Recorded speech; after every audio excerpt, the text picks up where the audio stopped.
Welcome to FYI, the Four-Year Innovation Podcast. This show offers an intellectual discussion on technologically enabled disruption, because investing in innovation starts with understanding it. To learn more, visit ark-invest.com. ARK Invest is a registered investment advisor focused on investing in disruptive innovation. This podcast is for informational purposes only and should not be relied upon as a basis for investment decisions. It does not constitute, either explicitly or implicitly, any provision of services or products by ARK. All statements made regarding companies or securities are strictly beliefs and points of view held by ARK or podcast guests, and are not endorsements or recommendations by ARK to buy, sell, or hold any security. Clients of ARK Investment Management may maintain positions in the securities discussed in this podcast. Hi, everyone. Welcome to another episode of For Your Innovation by ARK Invest, a podcast on all things related to disruptive technologies. I'm Andrew Kim, Research Associate covering consumer internet and fintech, and I'm joined by Nick Gruss, Associate Portfolio Manager, and Angie Dalton, Advisor and Theme Developer for ARK, as well as CEO and founder of Signum Growth Capital. Today, we have the great privilege of speaking with Edward Sacchi, founder of Fable. Hi, Edward. Thanks so much for your time today. Hey. We greatly appreciate it if you can, introduce yourself and let us know how you ended up where you are today. I came to the US from England in 2007 to join the Obama campaign. Created social and data tech for the campaign. And then after we won, turned that into a startup and started working with different campaigns, administration, nonprofits, Kaiser Permanente, the National Health Service, all around visualizing big data for people in an org so that they could be more competitive and accountable. And we'd worked on the re-election, and then we were acquired by the main big data provider, NGP Van, in the space. I worked for them for a little bit, but I fell in love with virtual reality. And I moved to San Francisco, found two friends from Pixar, a shorts director and a technical lead, and we created Story Studio, which was then acquired into Oculus and became Oculus Story Studio, a $70 million project to make virtual reality experiences and tools, including Quill, the painting animation platform. We won 2 Primetime Emmys for the experiences we created and a Peabody. And our last piece was a Neil Gaiman adaptation starring a character called Lucy, who thought that you were her imaginary friend. So she'd talk to you, guys would do things together. And I noticed that people were having, real considerable conversations with this character, even though she couldn't really respond to you in any way. And I started to really think about, what does it really mean to bring a character to life? And, what if we took that to the limit of AGI, where it's a true being that exists beyond you and has its own independent life. So spun out to create Fable, whose goal is AGI, a truly intelligent person, and started to build the virtual beings community around that. So bringing together folks from Epic, CTO Kim Libreri and Lukasz Kaiser, who read the One Model to Learn Them All paper, as well as folks from Pixar, to try to create a community around AI people. 2018 to 2020, we focused on single agent chatbots, so your one-on-one chatting. And we unfortunately found that this is very boring. It's not much fun talking to an AI. There's very platitudinous, a lot of small talk. They don't have any real life.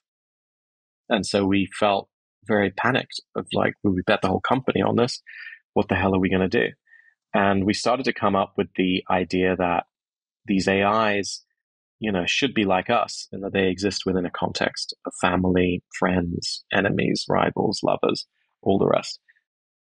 And so we created the simulation. So this is an AI world only for AIs where they can live and grow and have ongoing lives. And more recently, we had quite a lot of attention for releasing a research paper on something that we've built for the simulation, which is called Showrunner and the Show One model. And that's all around infinite story. And the reason it got a fair amount of attention is because we use South Park as an example, and it allowed you to just through a text prompt of a sentence or two, generate scenes or episodes of South Park based on your plot. You also could take a photo of yourself, upload it, and speak for a few minutes and be a character. So, I created an episode of myself, sort of a joke version of Fatal Attraction, where I'm sort of, stalking Cartman. And, he's like, this guy's completely insane, and we have a big fight and all that. But we also did one with Mark Andreessen, who discovers that Elon Musk has spirited away all of the top actors in the 90s, and that since then all the top actors have been deepfaked. So, basically any idea you had, you could turn it into an episode. And I think that captures the imagination around generative TV, that we'll come home and we'll say, I want this. I want a new episode of the show that already finished, or I want to put myself in an episode, or I want to create a new show. And it's going to mix together these elements, and this is the original thread of it. So I think that was very exciting to people.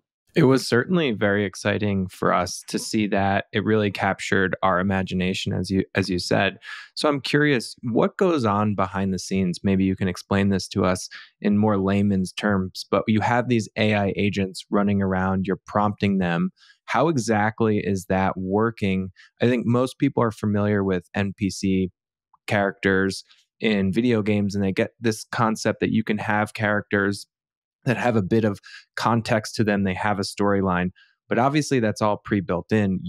What you're doing, it sounds like it's much more advanced. It's more generative. So would love just a little overview of exactly how all of this is working within the Show One and showrunner agents as well.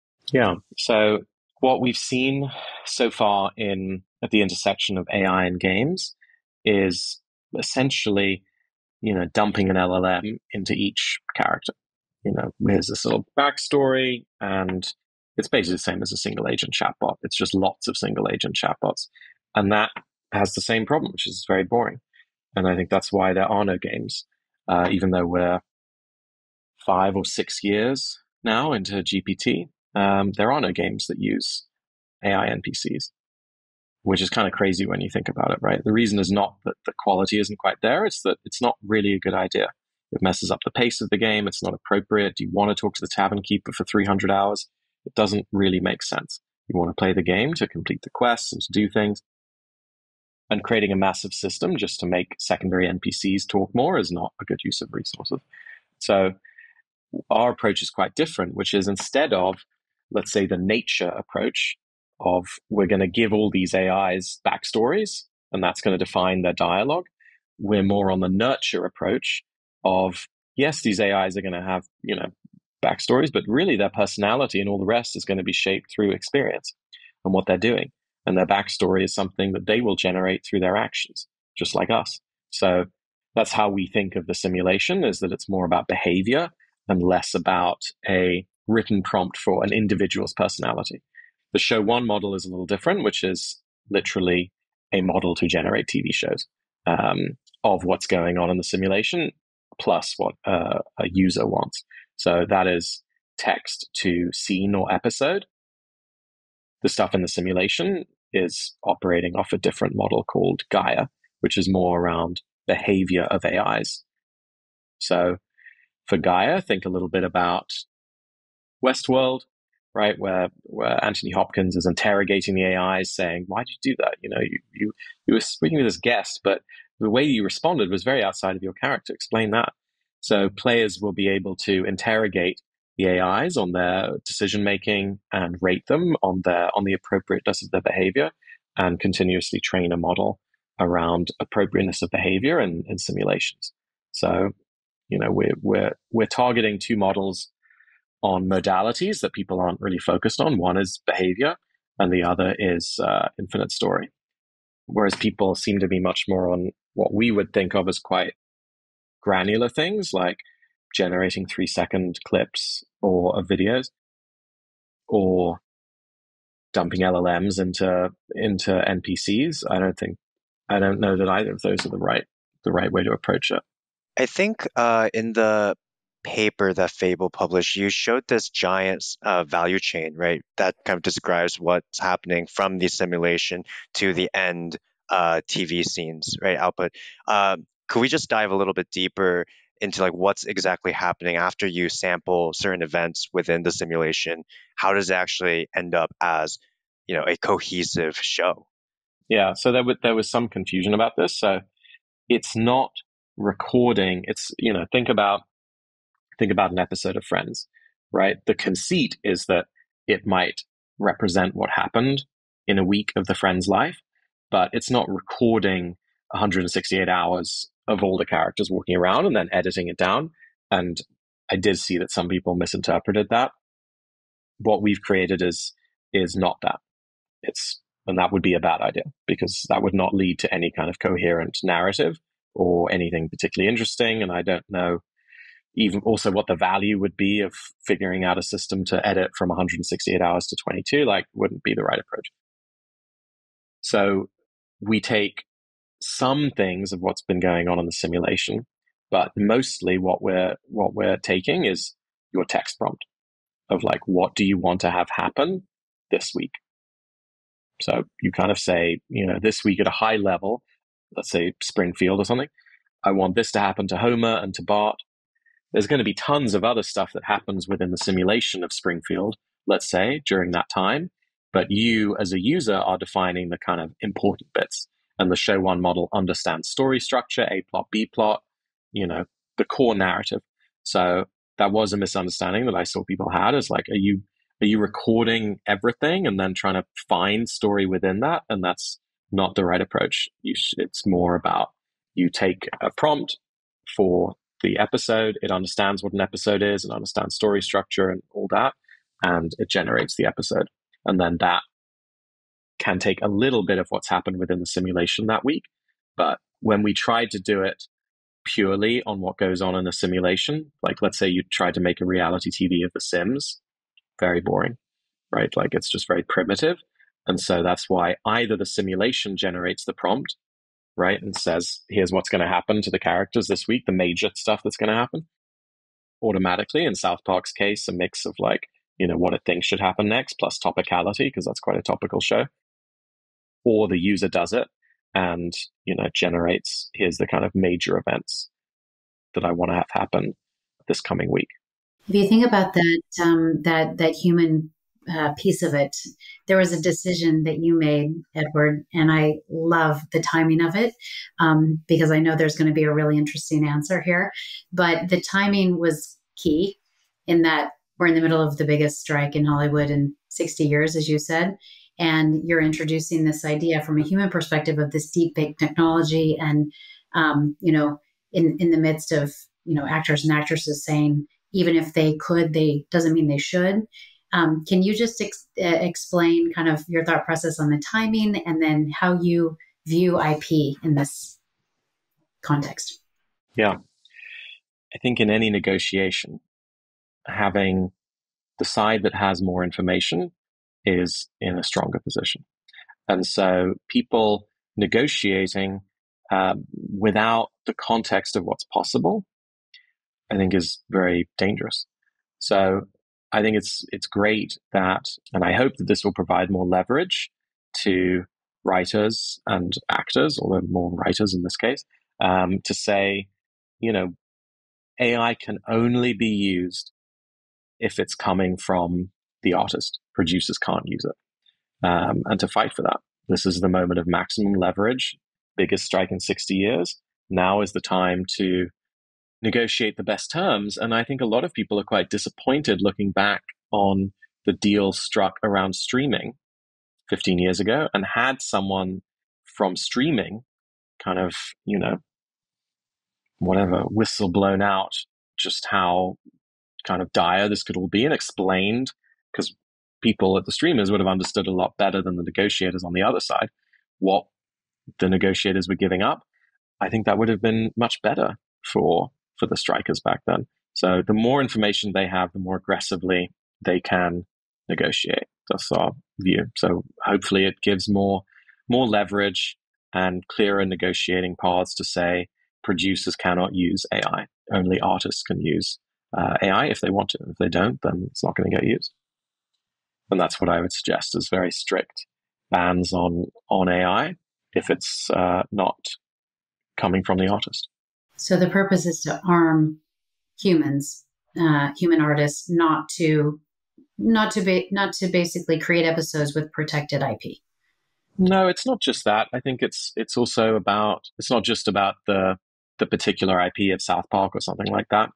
It's also about the entire structure of Hollywood, which if a single person can create an entire TV show, that is massively disruptive. And maybe there should be safeguards in place for that to be done slowly and gradually and not done suddenly. So I think that's what I would go for. I think there is a whole other question, which, our sense around IP that currently exists is that if the people that we're talking to, do end up using the showrunner, then I would see a world where, let's say you're a huge fan of a particular show, you would go behind a paywall, you would sign a terms of service that say, I don't own anything. I'm excited to remix. I want to make my own South Park episode, whatever, but I don't own anything. Just because I made it doesn't mean I own it. The IP holder owns it. I'm not going to share this outside of the paywall site on pain of cease and desist and fines. But I do get to see everyone else's episodes. And I do think that 1,000 true fans of South Park creating, let's say, 10 episodes each, which would take a couple of days, maybe, I don't know. They're creating 10,000 episodes. I do think that the top 10 of that 10,000 would be as good as anything written professionally. So I think that is a profound shift. And I think now is the time to control it, because I think it is very disruptive. And that's just for IP shows. I'm personally more excited, obviously, about original. So people using the showrunner. Somebody has a show Bible. They've been dreaming of getting the show made for years, but nobody says yes, it's too expensive. Or the people I'm really excited about are the very difficult people. Maybe being a good artist and being a good hustler, which has always gone together, maybe they shouldn't, right? And maybe the production of TV shows and movies could be more like novels and paintings, where one completely insane person can express their vision. So I'm very excited about that. And so I don't want to, I do hope this gives leverage to strikers, but we're also in a different industry, right? There are there's Northern California and there's Southern California, and we're never going to be friends. And we're in a different industry. But, that particular industry, I think that I love and admire, but I'm more in the tech industry. I think they should be as aggressive as possible, because any producer will just think, oh God, we could get rid of everyone. Now, great, because they're, the enemy. So we should limit them as much as possible. But that's not our industry. And so we release this with our own interests and excitement. And personally, I'm very excited for original things to be made with this. Original stories and shows, and for one person to be able to make things, which has been impossible for the last 100 years. Edward, I want to circle back to the more technical side, because you've been building towards this release for a while.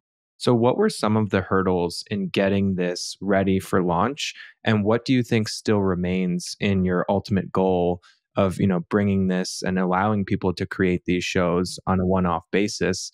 Where are you in this journey? So it all has to be animated for a long time. It's not going to work with live action. And if you're using MetaHuman, I think it would be too ugly and poorly animated. So it's going to have to be cartoony. Let's say that at the bottom of the complexity pile is South Park. A little above that is anime, or most anime, that's quite static and, could be achievable. Above that would be something like The Simpsons, King of the Hill, Futurama.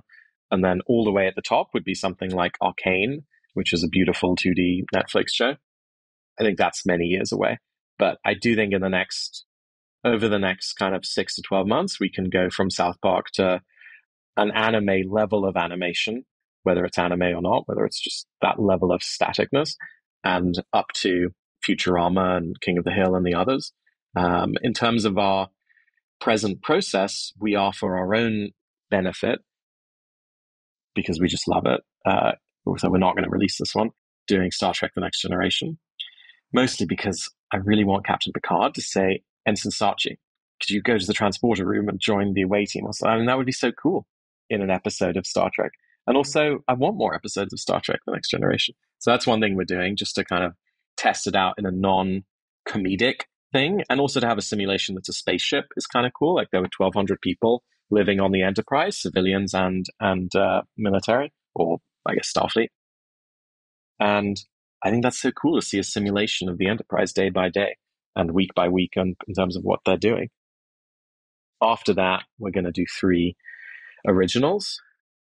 One is a satire of Silicon Valley with Mark Andreessen in the simulation and kind of going to whatever bully Peter Thiel and all these little insane kind of founders talking about saving the world while stuffing their pockets with money.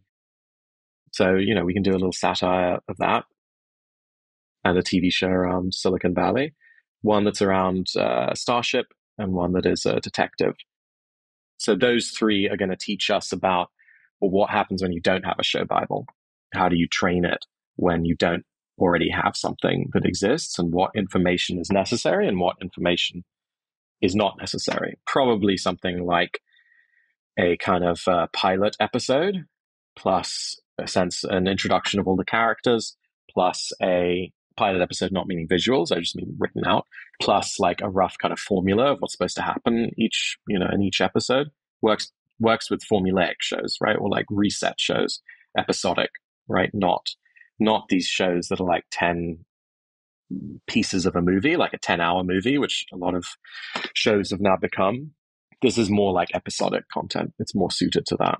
So yeah, that's the next path, is one more, instead of a comic, something dramatic, and then 3 originals. And that'll teach us a little bit about how to get original shows made and start working with creators to make their own generative TV and their own simulations. I'm assuming you kind of tested out multiple large language models and text to image models in building the showrunner system.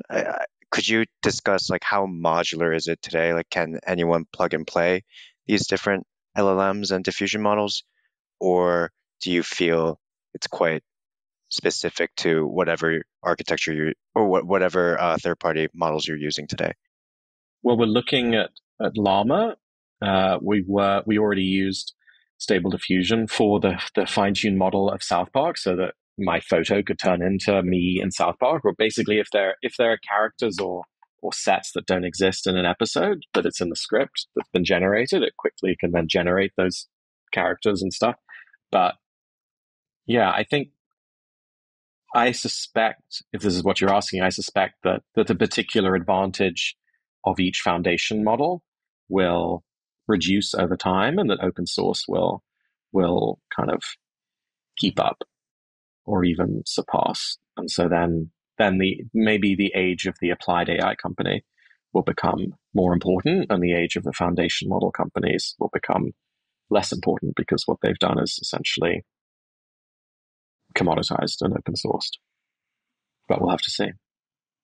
I say, SDXL, I think, shows that you can have better than Midjourney with open source, which is a new release from Stability AI. So I think it's a battle. It's a very exciting battle. And on the language model side, please correct me if I'm wrong, but I think from the paper, it stated that you largely depended on like the GPT-4 base model, since it already knows a lot about South Park to begin with. Maybe can you talk about how you envision IP holders fine-tuning on top of models going forward through the showrunner system, what that would look like and what challenges remain? Yeah, I mean, we sort of think of it as a sort of dramatic fingerprint. So obviously you have to figure out what are the core values of this IP, what is the structure of it, and, what are they, what's going to feel right, and also what's going to feel like a proper episode. So we found that we had to go further than what we were getting with GPT and start to figure out kind of A plot, B plot, story structure, climax, as well as all the visuals of editing and animating. I guess the objection that I've been starting to think about with Runway and with everything is it's not holistic, and that we should all maybe stop thinking about each modality and start thinking about how to actually make a TV show, right? And all the different technologies and tools that you're going to need to combine, language just being a small part of it. So that's sort of where my head's been going, is what exactly is the vision over the next 5 years, that like the clip generation of text to video is going to go from 3 seconds to 10 or 20 seconds, but the mouth isn't going to match the dialogue. There is no dialogue, right? Like, there's no editing. These aren't coherent. And maybe we should not be thinking about it from a single modality perspective of text to video, let's say, or image to video, but instead start to think about it from the perspective of a show and work your way back from that.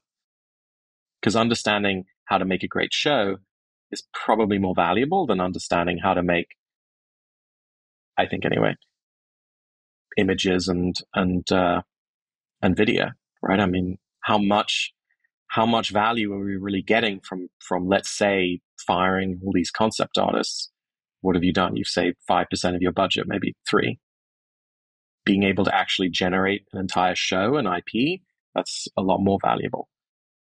So the language model, I think, if each studio shouldn't think about it as just a fine-tuned language model, I think they should think holistically. How do they, and they not like, how do we augment and help writers and that kind of stuff? Like, I don't know if studios are ready to do that. That's why I point out that we're different industries. I think the Valley may well be the center of filmmaking and TV production in the future. So I don't think we should shy away from the fact that these are two rival parts of the state, and they're always trying to kill each other, and they don't like each other. So I don't know that studios are going to take advantage of this, let's see. But at the same time, all the Valley people are always so arrogant, right? And they go down to the Hollywood and they're like, we're going to take you over. And somehow Hollywood is much older than us, right? They've always been able to absorb our ideas, replicate them, and then, remain in control. So yeah, it's an endless war, and nobody will really win it. I was just thinking about the image that I had, thinking about the strike and thinking about what you're doing. And it reminds me of my chocolate lab, Freddie, who stands in her crate with the door wide open, barking. Because there's a whole world out there of things that I think can be embraced in terms of new innovations for, adopted for some of these, old Hollywood to adapt and really continue to have that lead. And I agree with you. I feel like this shift is going to be felt pretty dramatically after seeing what you've done to Northern. Well, I mean, yeah, it's a community of artists outside of the producers. And so I think quite rightly, they're only going to be enthusiastic once they see original, exciting, dynamic art created. And there is none. All that we did was just remix South Park. All that any of us see with Runway or Midjourney is, it's very generic. Often it's little trailers. Well, what if Wes Anderson directed Star Wars? Like, that is not art. And so I think that really the only thing that would convince an artist of the value of this correctly is for, and our kind of argument would be for something original and beautiful that makes them cry and is like, wow, that's a real masterpiece. And we haven't done that and nobody else has. So I think that's just the humility, is like, all we've done is create stuff that's sort of just little remixes of someone else's artistic work. But we are going to try and make original things. That's the only worthwhile stuff, real works of art. So I don't think anyone's missing anything. They are correctly saying that this is just boring theft and unoriginal, and they'll be right until someone makes something original that's a work of art, and that's really hard. So we'd like to be part of doing that, but maybe we'll fail. Just back on the topic of IP. given Hollywood. If we look at how video games have evolved, right, saw the rise of UGC, right, with Roblox, I guess now with Fortnite Creative. And I'm just wondering if studios decide to kind of extend IP usage to end consumers, like you or me, kind of iterating, injecting ourselves into South Park episodes, for example. And do you see a future in which users are not perfectly content with the IP that they've made and claim no ownership over it?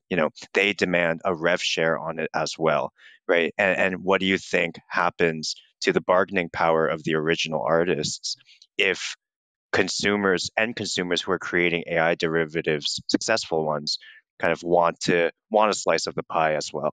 Yeah, well, there's kind of an interesting legal case around clip shows. So I don't know if you guys remember this, but in order to meet their quota of like 24 episodes a year, often shows would do clip shows, which mostly used previous clips. And originally they didn't pay anyone who worked on this. And there was a case, and it was agreed that actually when there's a clip show, you got to pay the director of that episode or that clip, plus the actor, plus all the rest. So, I could see something where eventually maybe a creator gets a little rev share, but most of the money should go to the original people involved. They're the ones who did it. If you're really just remixing and putting yourself in it and for your own pleasure, I don't think that's original work, and it shouldn't be compensated as such. In terms of its artistic value, all that I could claim for generating new episodes of shows that exist or personalization is that it's better artistically for the world than rewatching old shows that you've already seen for the 20th time. But I don't think it's as good as even watching a failed work of original art. And I think, the creators should be compensated in a way that is that's commensurate with that, which is that they're only remixing. But some creators won't do it, but a lot of fans, the ability to create a new episode of something you love, any fan would find that amazing and wouldn't want to dishonor the creators of it, I don't think. But they could become famous, right? They're the best creator. I'm going to stop creating unless you, IP holder, hire me to do it, or I learned how to do it and I got famous and attention from that. Now I'm going to create my original show, like many YouTubers. Bo Burnham went from being a YouTuber to directing Eighth Grade, which is a terrific movie from 2015. Like, these are well understood trajectories where you start off just doing stuff for free to show up, to build up your reputation, so that then you can create an original work of art. I have a question, just how this could extend to the video gaming space. You mentioned, you don't find it that interesting to just, produce NPCs with LLMs behind them. But is there, because when I hear you talk about generative TV, I feel like that starts to blur the lines a bit with kind of interactive video, and that's, then leads into video gaming. So where do you see this type of AGI application extending itself into video gaming? Yeah, I mean, what we're creating with the simulation is basically a game. And it's a 3D world that all these AIs live in and they interact in and they do stuff. The South Park one is top-down 2D because it's South Park, so it's a bit simpler, but we're big believers in 3D. So I do think gaming is huge for this, but I guess I think of it a little differently, which is Goethe said, du musst Amber oder Hammer sein, meaning you must be hammer or anvil. And right now, the games industry is being told that they are anvil, and that the AI people that said, great, they're hammer. They should be in charge. They should have the power, and we should just be their client, right? We should just give them money. But I think the games industry could be a lot more powerful than that, and that a games company might be the next OpenAI by gamifying training, right? Like RLHF that is actually gamified, that's fun, that is part of the story, part of the mission. And so I just think it's very unambitious and unimaginative to just, have these it is cool, like the secondary characters, instead of just saying, hey, buddy, get away from me, they would say like, hey, buddy, get away from me. I grew up out on the fields there, and, let me tell you my story, and I just don't think it's that interesting. We should be more ambitious And a games company shouldn't just think of themselves as using AI tech. We should be the leaders and in charge of the whole thing by harnessing the competitive will of gamers who are convinced that they will get to the quest of AGI faster than companies or academics by gamifying RLHF. Yeah, that's super interesting. I'd really never thought about it from that lens. I would have said, it would be interesting to have a generative storyline. So if I'm a user and I'm playing in Fortnite, a lot of focus has been on generative assets and 3D models, and I think that is interesting in and of itself, but it's not really what we're talking about. But prompting, the map to generate a storyline for you, and then you play through that. I feel like that kind of aspect of it could be really interesting. But what you've said, would never even have thought about it from that lens. No, I think we'll have all succeeded as the games industry when, why the hell is Mustafa going to the White House and Congress and testifying like, should we stop your model? It's going to be when we're all testifying in front of Congress and they're saying, God, should we turn off your video game? It could lead to the end of the world. I think that's very exciting. We may as well try for it. Why should all the others be LARPing as Oppenheimer or something? I think it's ridiculous. We know how to do incentive design, gameplay design, and encourage players to do RLHF, and they're good at scraping petabytes of data from the internet. Let's see who wins. I think it's going to be very exciting. So the games industry should be much more confident and not just think, we could maybe make some 3D assets. I think they should be the leaders. It could be pretty interesting to see, given this kind of merger of Hollywood and gaming. You just made me think of another thing, which is some of these smaller studios might actually get supercharged by a game company who comes in and says, hey, you don't have any games expertise. All the big guys do. We have the games expertise. You have the creation expertise. Let's get together. Totally. That's probably why it's okay to live in Northern California, because there's not as much loyalty to another industry and city. It would be cooler if this stuff was all decentralized and disrupted, because maybe it isn't so good that it takes a committee of people to make a movie and 30 writers. And, that used to be an insult that your movie had all these writers. It's not necessarily better to have more writers on a script.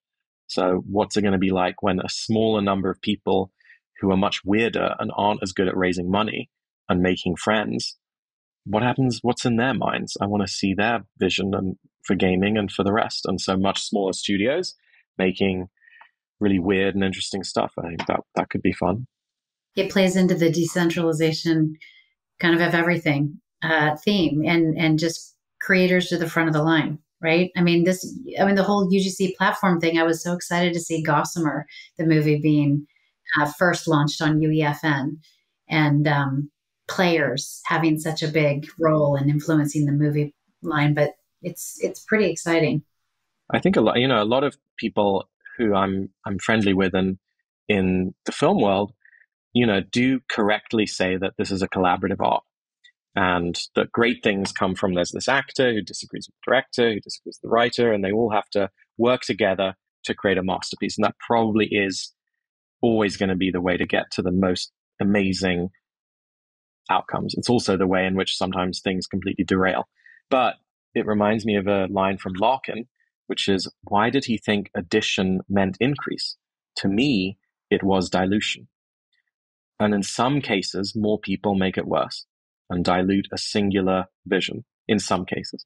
So I just want to see what that's like. What is it like when one person, who's talented and understands the tools, wants to make a TV show that has not physically been possible so far?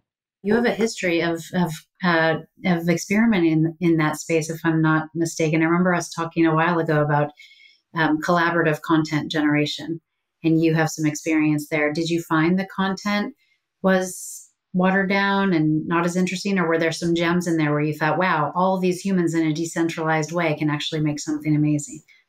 Well, I don't like that stuff. No, I don't think that works. No, but that's different to Elia Kazan working with Marlon Brando and Tennessee Williams.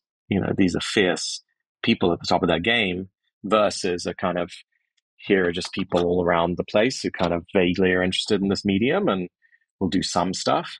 Yeah, I haven't seen that working yet. It comes up a lot in, because I spend a lot of time thinking about decentralization and media and entertainment and gaming. And there's so many people who say, oh, it isn't going to be great when we can have people all over the world writing a movie. And my response is always, no, that sounds really awful. Yeah, no, I'm more excited. I have more faith in something very narrow, where it being one person able to bring their vision to life. Like, that hasn't been possible. It hasn't really been tried because it just isn't viable. And I just have to believe there are people out there with personalities that are so annoying that they just couldn't manage running a set, right? Or convincing all their team to work with them. That shouldn't be the only personality type who's making movies. Orson Welles said, I have to spend 98% of my time hustling and trying to be nice to people and 2% doing what I love. And that's no way to live a life. And he's the greatest filmmaker of all time. So I'd like to have seen more movies by Orson Welles personally. Well, Edward, thank you so much for your time and insights today. It's so cool to dive deeper on what you and Fable are building. And before we stop bothering you, we'd love to ask one more question, given that we were on the topic of content dilution. You said you are excited about original content. With already successful pre-existing IP and infinite derivatives created by AI now possible, how does new IP break through the noise, in your opinion? I mean, I think people always want to connect with another human being through art. And derivative content is just that, it's derivative. And so that's why we don't only have, that's why we have Oppenheimer and Barbie original movies by original visionaries crushing, Marvel 32, like literally making much more money than them. So I think people, they want, what's that thing? It's like that Mad Men thing where he says the most powerful idea in advertising is the new. But there is a second one, which is nostalgia. And so you're talking about that with derivatives, nostalgia, but the new is a more powerful concept than the nostalgia. So I think the new will always be very exciting to people. All right. Well, thank you so much. ARK believes that the information presented is accurate and was obtained from sources that ARK believes to be reliable. However, ARK does not guarantee the accuracy or completeness of any information, and such information may be subject to change without notice from ARK. Historical results are not indications of future results. Certain of the statements contained in this podcast may be statements of future expectations and other forward-looking statements that are based on ARK's current views and assumptions, and involve known and unknown risks and uncertainties that could cause actual results, performance, or events to differ materially from those expressed or implied in such statements.